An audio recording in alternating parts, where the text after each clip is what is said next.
그날 밤 계단 5층 중턱에서 제 무릎이 뚝 하고 끊어지는 소리를 들었을 때 손에 들고 있던 택배 상자가 바닥으로 떨어졌고 저는 벽에 기대 숨을 몰아쉬며 세상이 빙글빙글 돌아가는 걸 느꼈습니다. 30년 동안 인쇄 공장에서 성실하게 일해온 제가 걷기만 하면 돈을 번다는 말에 속아서 퇴직금을 깎아먹고 건강까지 잃게 될 줄은 꿈에도 몰랐습니다. 하루 1만 보만 걸으면 월 260만 원을 보장한다는 그 달콤한 홍보. 문구 뒤에 숨겨진 진실은 제 인생을 송두리째 흔들어 놓았고 지금 이 순간에도 저처럼 예쁘게 포장된 노후 일자리의 함정에 빠지고 있는 분들이 계실까봐 두렵습니다. 이 이야기가 여러분께 조금이라도 도움이 된다면 구독과 좋아요 부탁드립니다. 안녕하세요. 저는 박영민입니다. 올해 63입니다. 30년 동안 인쇄 공장에서 일했습니다. 큰 기계 앞에서 종이를 나르고 잉크 냄새를 맡으며 살아왔습니다. 젊을 때는 괜찮았습니다. 무거운 걸 들어도 끄떡없었고 하루 종일 서 있어도 문제 없었습니다. 그런데 시간이 지나면서 무릎이 조금씩 아프기 시작했습니다. 처음엔 참을 만했습니다. 진통제 먹으면 괜찮아졌으니까요. 그렇게 몇 년을 버텼습니다. 하지만 어느 순간부터 진통제도 소용없어졌습니다. 아침에 일어나면 무릎이 뻣뻣하게 굳어 있었고 계단을 오르내릴 때마다 찌릿찌릿한 통증이 올라왔습니다. 공장 반장님이 걱정스러운 눈으로 말했습니다. 영민 씨, 병원 한번 가보세요. 저는 고개를 저으며 대답했습니다. 괜찮습니다. 조금만 더 버티면 됩니다. 하지만 몸은 정직했습니다. 결국 병원에 가서 진단을 받았습니다. 무릎 연골이 많이 닳았다는 이야기를 들었습니다. 의사 선생님은 차분한 목소리로 말했습니다. 무리하시면 안 됩니다. 이제 쉬셔야 합니다. 그 말을 듣는 순간 머릿속이 하얘졌습니다. 퇴직이라는 단어가 제 앞에 성큼 다가왔습니다. 퇴직금을 받아들고 집에 왔을 때 아내와 마주 앉았습니다. 둘 다 말이 없었습니다. 통장을 보면서 계산기를 두드렸습니다. 이 돈으로 얼마나 버틸 수 있을까요? 생활비, 병원비, 관리비, 보험료. 하나하나 계산하다 보니 가슴이 답답해졌습니다. 아내가 낮게 한숨을 내쉬었습니다. 그 한숨 소리가 제 마음 깊숙이 파고들었습니다. 저는 30년 동안 성실하게 일했습니다. 한 번도 지각한 적 없었고 월급 받으면 꼬박꼬박 집에 가져다 줬습니다. 그런데 이제 와서 이렇게 막막한 기분을 느끼게 될 줄은 몰랐습니다. 밤마다 잠이 오지 않았습니다. 천장을 보면서 생각했습니다. 뭐라도 해야 하는데 내가 할 수 있는 게 뭐가 있을까? 나이도 많고 무릎도 안 좋은데 누가 저를 써주겠습니까? 그렇게 며칠을 고민하며 지냈습니다. 어느 날 아침이었습니다. 휴대폰을 보다가 화면에 떠 있는 광고 하나를 발견했습니다. 하루 1만 보만 걸으면 월 260만 원. 보장. 시니어 맞춤 배송 파트너 모집. 그 문구를 보는 순간 심장이 쿵하고 뛰었습니다. 걷기만 하면 된다고요? 차도 필요 없고 운동도 되고 월급도 보장이라고요? 제 눈을 의심했습니다. 이건 나 같은 사람에게 딱 맞는 일이 아닌가 싶었습니다. 광고를 클릭해서 홍보 영상을 봤습니다. 영상 속에는 저와 비슷한 나이의 분들이 밝은 얼굴로 웃으며 말했습니다. 하루 몇 시간만 걸어도 돈 벌어요. 건강도 챙기고 용돈도 벌고. 일석이조예요. 그분들의 표정이 너무 행복해 보였습니다. 저도 저렇게 될 수 있을까요? 가슴이 두근거렸습니다. 완전히 홀린 것 같았습니다. 더 이상 참을 수가 없어서 그날 밤 저녁을 먹다가 아내에게 조심스럽게 말을 꺼냈습니다. 여보, 나 걷는 일 한번 해볼까 싶어. 아내는 수저를 내려놓고 걱정 어린 눈으로 저를 바라봤습니다. 당신 무릎은요? 괜찮아. 걷는 건 무리 안 가잖아. 운동도 되고 월급도 보장이라고 하더라고. 아내는 입술을 깨물며 말했습니다. 그래도 조심해야 할 텐데. 걱정 마. 내가 알아서 할게. 그렇게 제 두 번째 직장 생활이 시작됐습니다. 며칠 뒤 교육센터로 갔습니다. 도착하니 이미 많은 분들이 앉아 계셨습니다. 대부분 60대, 70대 어르신들이었습니다. 다들 저와 같은 마음으로 이곳에 온 것 같았습니다. 얼굴에는 기대감과 약간의 불안함이 섞여 있었습니다. 담당자가 앞으로 나와서 밝게 웃으며 인사했습니다. 안녕하세요, 여러분. 오늘부터 새로운 인생의 시작이에요. 하루 일만 보만 걸으면 됩니다. 누구나 가능해요. 박수 소리가 여기저기서 터져 나왔습니다. 저도 손뼉을 쳤습니다. 담당자는 파워포인트 화면을 넘기며 설명을 이어갔습니다. 월 260만 원 보장, 자유로운 근무 시간, 건강까지 챙기는 일자리, 모든 게 장밋빛으로 보였습니다. 그런데 교육 후반부에 담당자가 조금 빠르게 말을 이어갔습니다. 단 1일 배송 기준량을 채워야 월 보장금이 지급됩니다. 그리고 부족분은 다음 달 월급에서 공제됩니다. 저는 그 부분을 귀담아 듣지 않았습니다. 그냥 걸으면 되는 거 아닌가요? 기준량이야 채우면 되는 거고. 그렇게 가볍게 생각했습니다. 교육이 끝나고 나서 앱 사용법을 배웠습니다. 휴대폰에 앱을 깔고 로그인을 했습니다. 화면에는 오늘의 배송 목록이 뜰 거라는 설명을 들었습니다. 출근 시간은 아침 6시였습니다. 집에 돌아와서 아내에게 말했습니다. 내일부터 출근이야. 6시에 나가야 돼. 아내는 놀란 표정으로 물었습니다. 6시요? 새벽에요? 응. 배송은 아침 일찍 시작하는 거래. 아내는 아무 말도 하지 않았습니다. 그저 걱정스러운 눈빛으로 저를 바라봤습니다. 저는 괜찮다고 할 수 있다고 스스로를 다독이며 잠자리에 들었습니다. 그날 밤 잠이 잘 오지 않았습니다. 설렘과 긴장이 뒤섞였습니다. 첫 출근 날이 밝았습니다. 알람이 새벽 5시에 울렸습니다. 일어나서 세수하고 간단히 아침을 먹었습니다. 아내가 일찍 일어나서 밥을 차려줬습니다. 조심해서 다녀와요. 응, 걱정 마. 집을 나서니 바깥은 아직 어두웠습니다. 배송센터로 걸어갔습니다. 도착하니 이미 몇 분이 와 계셨습니다. 담당자가 카트를 나눠줬습니다. 전동 바퀴가 달린 작은 카트였습니다. 그리고 택배 꾸러미를 실었습니다. 오늘은 초보니까 80개만 주세요. 담당자가 웃으며 말했습니다. 80개요? 생각보다 많다는 생각이 들었습니다. 하지만 할 수 있을 거라고 믿었습니다. 카트를 끌고 밖으로 나갔습니다. 아침 공기가 차가웠습니다. 휴대폰 앱을 켜서 첫 번째 배송지를 확인했습니다. 빌라 3층이었습니다. 카트를 끌고 걸어갔습니다. 처음에는 가벼웠습니다. 카트가 전동이라 힘도 덜 들었습니다. 첫 번째 집 초인종을 눌렀습니다. 택배 왔습니다. 문이 열리고 젊은 여자분이 나왔습니다. 감사합니다. 수고하세요. 두 번째, 세 번째 배송을 이어갔습니다. 시간이 지나면서 카트가 점점 무겁게 느껴졌습니다. 전동 바퀴가 달려 있어도 방향을 잡고 끄는 건 제 힘이었습니다. 빌라 계단을 오르내리는 게 생각보다 힘들었습니다. 4층, 5층짜리 빌라가 많았습니다.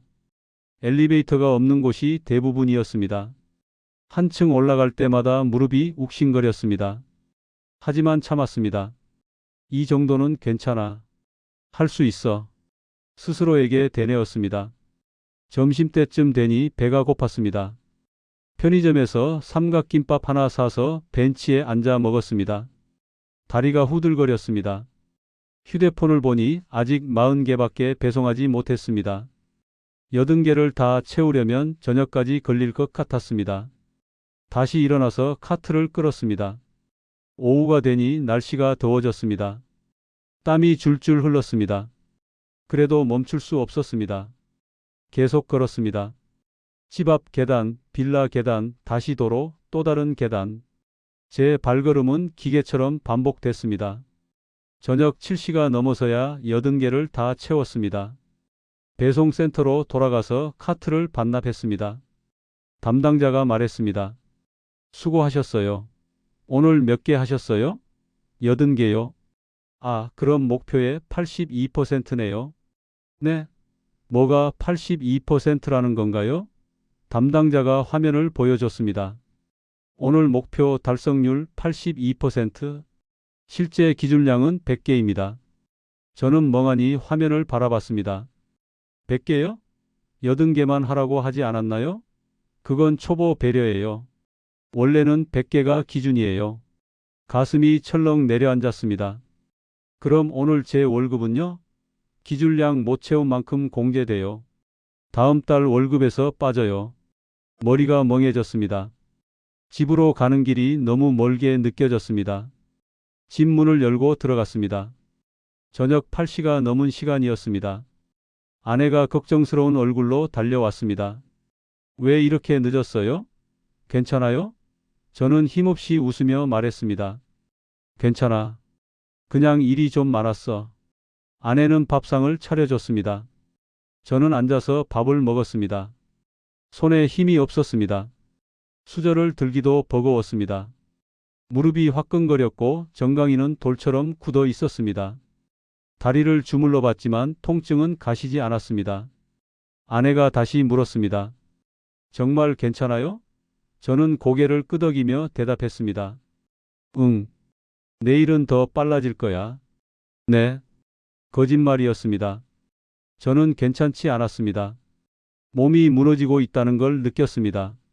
하지만 인정하고 싶지 않았습니다. 이제 막 시작했는데 포기할 수는 없었습니다.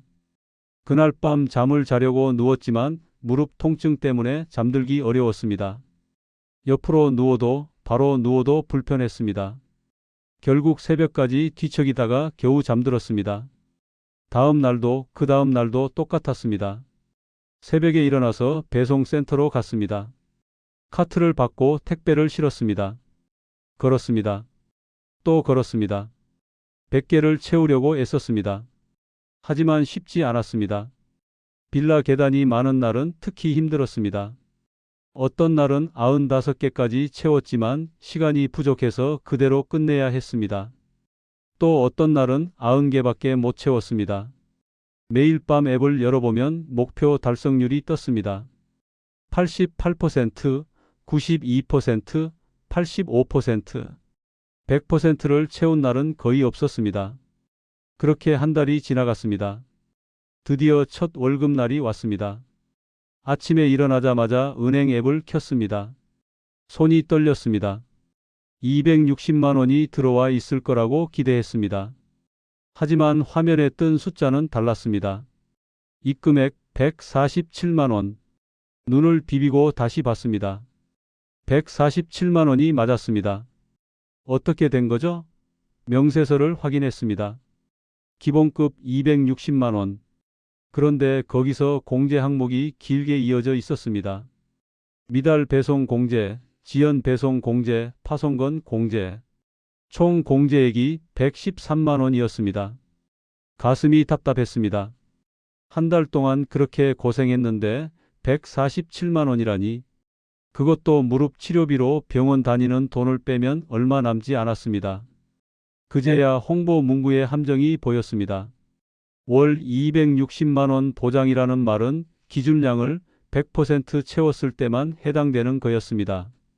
그 외에는 공제가 계속 쌓였던 겁니다. 속이 뒤틀렸습니다. 아내에게 통장을 보여줬습니다. 아내는 명세서를 보더니 한숨을 내쉬었습니다. 이렇게 공제가 많아요? 저는 아무 말도 할 수 없었습니다. 그냥 고개만 끄덕였습니다. 아내가 조용히 말했습니다. 그만두는 게 어때요? 몸도 안 좋은데?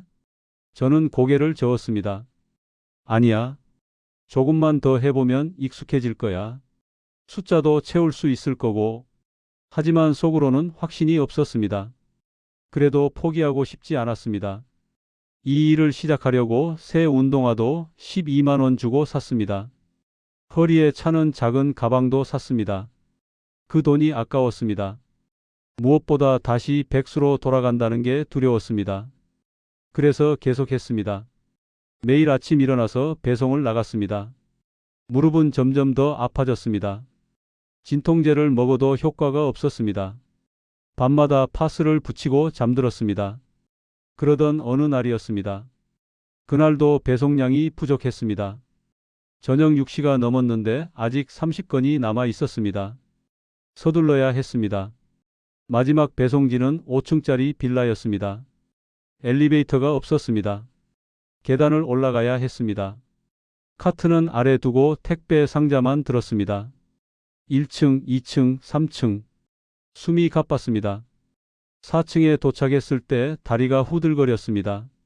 잠깐 쉬었다가 5층으로 올라가려고 계단을 디뎠습니다. 그때였습니다. 갑자기 뚝 무릎에서 소리가 났습니다. 동시에 힘이 확 빠졌습니다. 다리가 휘청거렸습니다. 손에 들고 있던 상자가 바닥으로 떨어졌습니다. 쿵 소리와 함께 상자 안에서 뭔가 깨지는 소리가 들렸습니다. 저는 벽에 기대 숨을 몰아쉬었습니다. 세상이 빙글빙글 돌았습니다. 무릎에서 뜨거운 통증이 타고 올라왔습니다. 식은땀이 났습니다. 그 순간 5층 문이 열렸습니다. 초등학생 정도 되어 보이는 남자아이가 고개를 내밀었습니다. 아저씨 괜찮아요? 아이의 목소리가 걱정스러웠습니다. 저는 억지로 웃으며 말했습니다. 응, 괜찮아. 조금만 쉬면 괜찮아질 거야. 하지만 괜찮지 않았습니다. 다리에 힘이 들어가지 않았습니다. 아이가 안으로 들어가서 부모님을 불렀습니다. 잠시 후 아이 어머니가 나왔습니다. 어머, 괜찮으세요?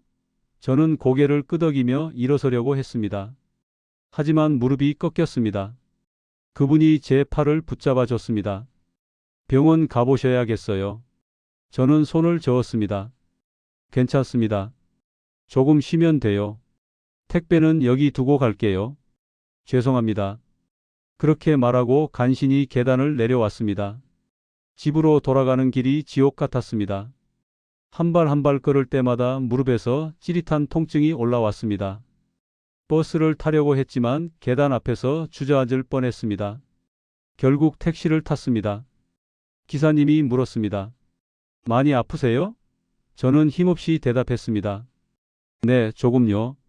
집에 도착해서 문을 열고 들어갔습니다. 아내가 놀라서 달려왔습니다. 왜 이래요? 무슨 일이에요? 저는 소파에 주저앉았습니다. 무릎이 안 좋아진 것 같아. 아내는 급히 얼음찜질을 가져왔습니다. 내일 병원 가야 해요.